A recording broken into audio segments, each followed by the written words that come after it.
Morning, it's Harvey Jackson. Just going to go through your major veg oils and production and crush. Just have a look at that, a couple of different news items as well. So let's just get into this here.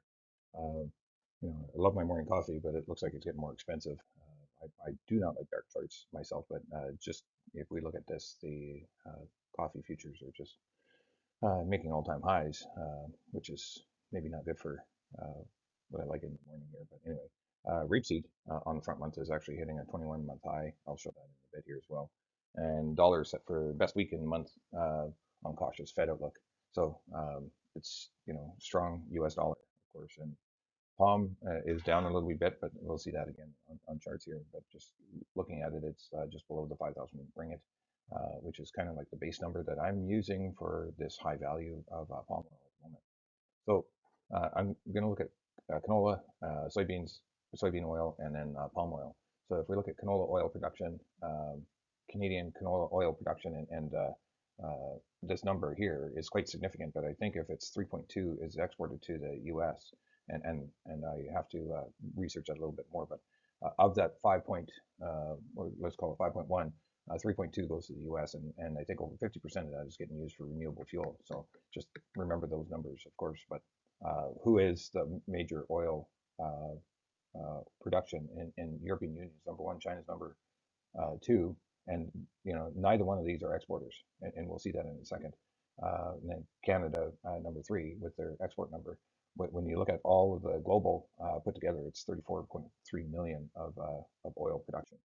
So when you look at the export numbers, here's Canada at 4.1, and like I said before, 3.2 is to the U.S. as of last year. So now again, those numbers we have to keep track of it, but it's a large number of exports. So I would expect, and I would have to look this up and maybe dig in this a little bit deeper, but of that 3.2 going to the U.S., that leaves you close to a million more tons going somewhere else. Who is it going to? I'm just going to take a guess that it's maybe China and others as well. So if you look at global oil exports, 7.8, and we're 4.1 of it. So just that's a large portion. Canadian canola oil crush, and this is not a fairly well-known number, but there's a lot of crush. Canada's got 12 of its expected production. European Union crushes a lot, but keeps it all. China crushes it all, keeps it all, and India is not an exporter either. So of the crushers, Canada's the probably for the export it's showing there. And then meal is an interesting one as well. If we're just looking at the products that come from canola, Canada is number one, and I think U.S. Will probably take 5 of that. I can't recall if I got that on another slide. I think I do here, but we'll see. Uh, yeah, so here you are. U.S. takes almost all of that, and then you've got China taking quite a bit of it as well. The United States soybean oil crush, and it's the crushers are just getting bigger and massive in the U.S., but China still crushes the largest amount, then U.S., then Brazil, then Argentina, right? So if we're just looking at those numbers, total world, and I don't know the function of just how the spreadsheet's working, but it's all from the same sheet, 350-ish kind of a number getting oil crush on the soybean side. And then when we look at the exports on the oil side, Argentina is by far the largest, and then Brazil, and then the United States is way down in here.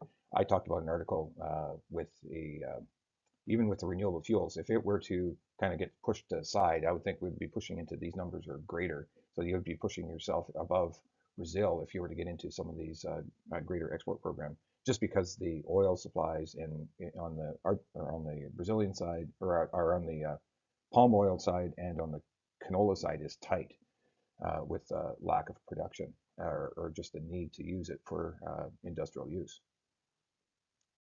So if we look at the soybean oil imports, India is by far the biggest importer. So you're looking at these countries as being who's going to buy, right? Who's going and you can see that EU is a buyer and India is a big buyer of the soybean oil as well. And they already started buying the U.S. soybean oil.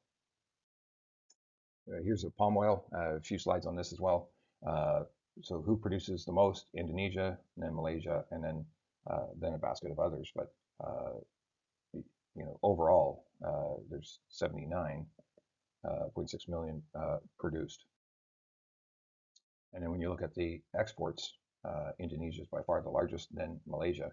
But Indonesia is putting in a program for their renewable fuel to be used at the B40 and talking about moving up to B50. So that's the inclusion rate of their palm oil to make renewable diesel fuel. So B40 would be 40%, possibly moving up to 50%, and that's all year long. So they're going to be maybe shaving off some of this exports and putting some more pressure on this market on the veg oil side.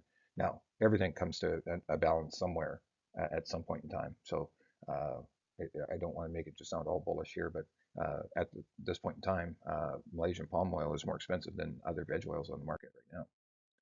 So if we look at the imports, who's importing? India, China, EU, and even the United States is in there too. So it's 44.6 million metric tons of imports of palm oil. So let's just get into the markets. Canola is up slightly. EU rapeseed, as it's rolling off the board, I think the front month is actually really rising. You've got a huge inversion now. You're looking like $18, just as I see with the quick math difference between the rapeseed front month to the next month, as you can see here.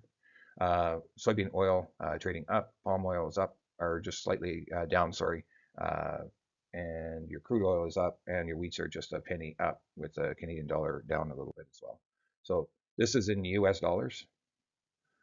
Just looking at this Fibonacci in a different term. So you got 436 US dollar terms of canola converted to US dollars. That's how it gets bought by our end users. So just to see it in relative terms on a chart. So and if you look, you notice that it was actually below the 50%, and here it's above the 50%, and trading right at the I believe it's a 20-day moving or 50-day moving average, but I don't see it on my chart there, so I apologize about that. November canola, nice little rise here too, but still looking into this range for new crop sales, in that 650-ish for November 25 canola to be sold with targets. Here's our front month rapeseed, and you'll see that this is, made a new high on the front month. And where does that line up? It lines up all the way back to basically February, March of 2023, since the last time we've been at that value. What it has done is actually pushed over the $200 differential between Canadian canola and European rapeseed. It's at $203, like massive. Uh, Canola's very likely to find some more partners to sell canola into some of the European crushers at these values. It's just ridiculous, ridiculously high differential, um, or arbitrage, whatever you want to call it. But so let's look at this. Your soybean oil, basically a dog that does not know how to hunt. It's not going anywhere, kind of just bouncing around doing nothing. Palm oil, I showed you that before. Here's your Chinese rapeseed oil, getting a nice little recovery in here, but still needs to get up into that kind of range before it's actually getting excited. It does not look like it's nervous at all in the Chinese market there, but that might be hurting some of their crush margins, or helping their crush margins, I should say. Uh, Palm oil, or West Texas is actually breaking out, and soybeans, another dog that doesn't know how to hunt at all. But this one here is still continues to scare me. This U.S. dollar. Uh, if this thing doesn't not get straightened out, the trend is not our friend on this one, and we're still making lower lows. And I talked about this a couple of days ago. We do not want to be trading in the 60s if we can avoid it. It does not help our fertilizer price. It may help our basis levels, but I was showing a client the other day the relative price of canola with the Canadian dollar, and it was some of our worst priced canola at that time when we were in the 60s, low 60s. Not good. Spring wheat, trading sideways, not performing all that well. Still looking at actual cash sales in nearby. Get that $8 plus sales made, or targets. Put them in. Get the sales made sooner. We'll look for something in here to maybe re-enter with brokerage, but that is not today. Um, for the forward, we want new crop. We're still looking at the $7 kind of as a target to get our first sales made. I have a couple of growers that actually got that done when we got there, but it was so short-lived, it was very difficult. Your Chicago wheat going sideways. hard red winter going sideways. Did break above the trend line, but still looking for some support there. Milling wheat, a little bit better story. Trading right at the 50-day moving average and bouncing below. So between the short-term average and the 61.8 are two numbers that looking for to get above to get more support in this market. Corn looks like it does not like that 200-day moving average or that previous high that it made back here. That's all I have for you today.